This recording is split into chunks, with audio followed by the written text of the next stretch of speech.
дар асоси супориши роҳбарияти корхонаи воҳиди давлатии ҷумҳуриявӣ хоҷагии ниҳолпарварӣ тоҷик ниҳолпарвар дар шаҳри Панҷакен тарзу усулҳои пайванди тобистонӣ гузаронида шуд.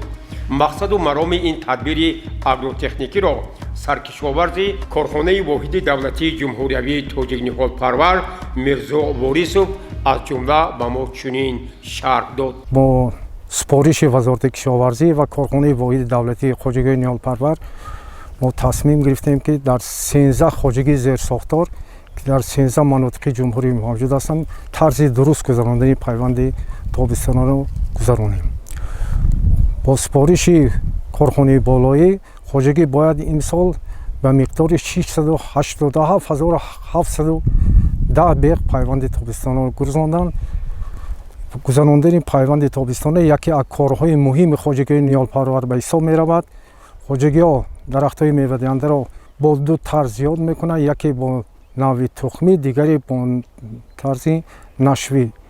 мо ҳозир дар хоҷагие қарор дорем ки хоҷагии ниҳолпарварӣ бо ду тарз ниҳолҳои мевадиҳандаро зиёд мекунанд, яке нашвӣ, дигаре тухмӣ.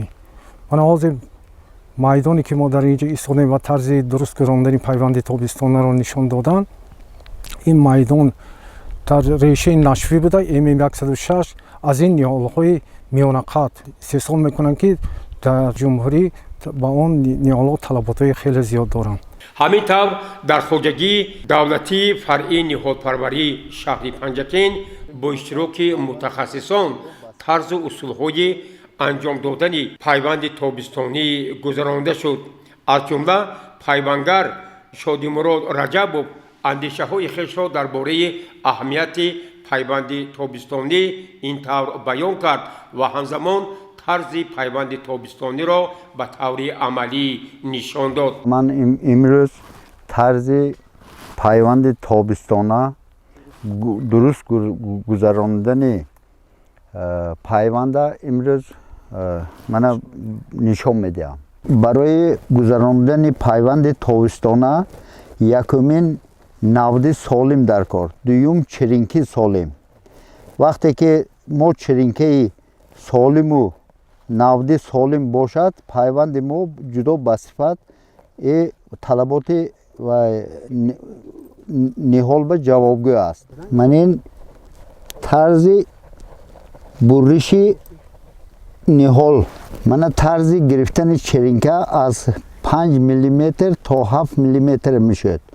мане вақте ки чиринка гирифтем, мо манинҷа як чӯбак дорад, бояд ки чӯбакша гирем, барое ки дарахт нағз гирад. манин тарзи гузарондани муғҷа ба ниҳол мана вақте ки ин аз ин зиёд шуд, аз буридаги ҷомо бояд ки манина буридан дар кор. мана баъди ин кора гузарондан, баъд бо мачали пленки даркорӣ бастан дар кор. мани тарзи бастан барое ки ҳаво надаромада солим муғҷи мо афзоиш кунад, мана бо ҳамин тарз бастан дар кор. вақте ки мо мани инҷа вақти бастан ба мани бояд ки мани ӯзаки ки навда ҳаст, бояд ки 1 сантиметр озод бошад. мани тарзи бастани пленка. бо ҳамин тарз мо ниҳолҳои солимро баровара метонем.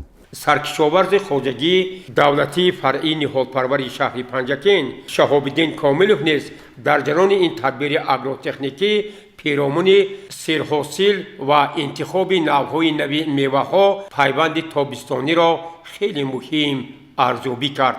ман ин решаи ниҳолча, яъне решаи м106 мо 1 сол тарбия мекунем, тайёр мекунем. ин якум масъала. дуюм масъала, мо рафта аз намуди боғҳое ки сорт, яъне навъи ҳамин ниҳола пайванд каранда кор, мо мувофиқи супориши болоӣ навдия мебарем. мисол себи голспур мебарем, себи голспура ба ҳамин тарзе ки мана ҳоҷибод нишон доданд, ва ҳарфи т мебурем, т абраз мегӯдна мебурем.